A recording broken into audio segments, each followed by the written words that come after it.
Setareh Sadeqi, who joins us live, also from Tehran. She's an assistant professor at the University of Tehran's Faculty of World Studies. Setareh, first of all, thank you very much for your time, for talking to us here on TRT World.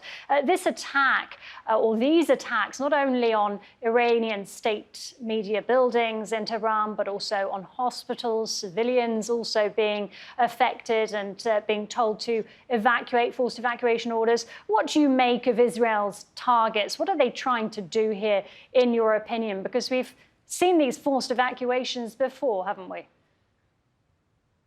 Yes, that's correct. We have, and that's the typical thing that you would expect the Zionist entity to carry out: genocide, massacre of innocent civilians and babies, attacking hospitals, attacking schools, attacking public properties, residential areas. That's basically what the Zionist entity is about, and we're seeing the same thing happening in Iran with the genocide that the Israeli regime has been carrying out in Palestine, in Gaza. There's always this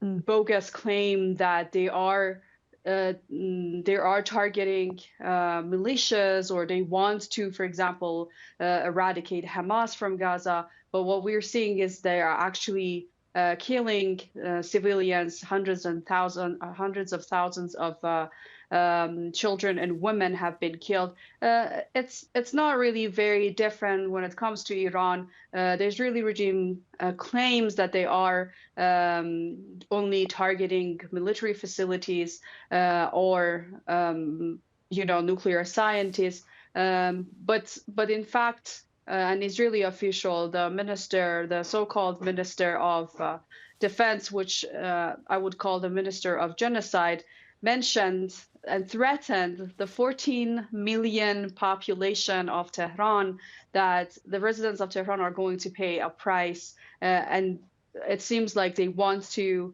punish Iranian citizens, Iranian civilians, for standing up to the aggression by Israel.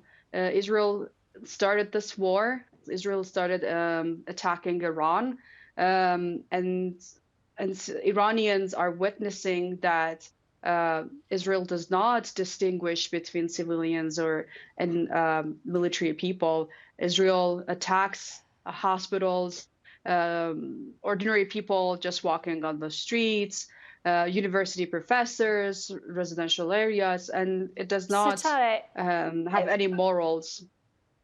I did want to ask you, what are your thoughts on Trump's stance on this conflict? Because he's saying that Iran isn't winning this war and should make a deal before it's too late. What's he saying here, in your opinion?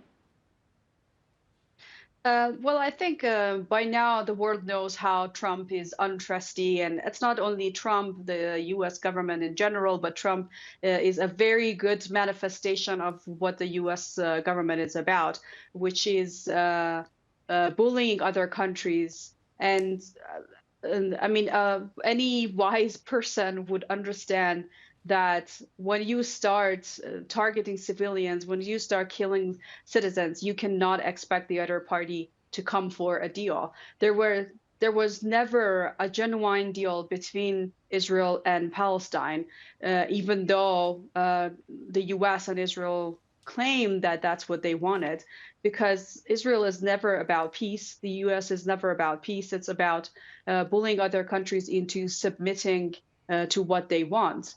And when it comes to Iran, Iran is an independent nation with a very strong defense capability. It's impossible to bring Iran into a deal or into negotiation with the same people who have assassinated our generals, our military personnel, our citizens, have supported the most barbaric terrorist groups against us. So I think that sounds like very ludicrous to Iranians, because they have tried the many paths of diplomacy without getting to anywhere, and this is the time that they want to protect their sovereignty against Israeli aggression. Setareh, President Pezeshkian, he's calling for unity. How much unity is there in Iran right now? What impact is this conflict having on Iranian leadership? I would say there is a lot of unity in Iran. People normally, because Iran is a country with almost 19 million population. It's not a monolithic society. People disagree maybe on certain things. They have their grievances against the government or against the economic situation.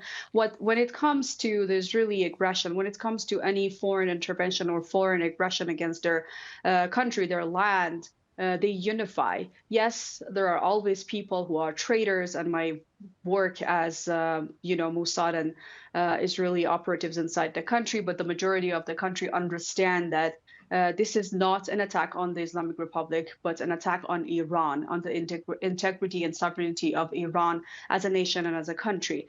And we should also remember that unlike what you see in Israel, Iran is a huge country with 90 million people, with the size of 75 times bigger than the occupied lands under the control of Israel. The population is more than 10 times bigger than what you see in Israel. And it's also important to remember that the population here are indigenous to this land, and they have not stolen other people's properties.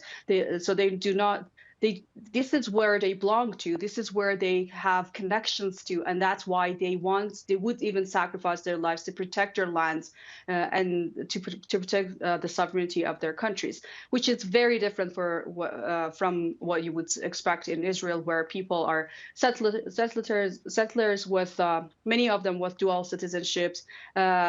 Promised a better life and more money and maybe job opportunities, who moved there and occupied other people's lands and properties. And any sort of military threat would encourage them to want to leave the country, to flee the country. As we have seen, and whenever there is an attack or a retaliation coming from outside, many Israelis flee and rush to the airports or because they want to flee the country, because that's not where they actually belong to. They are many of them have they come from many different races, many different nationalities, and it's very difficult to create unity among them the way you would expect inside Iran.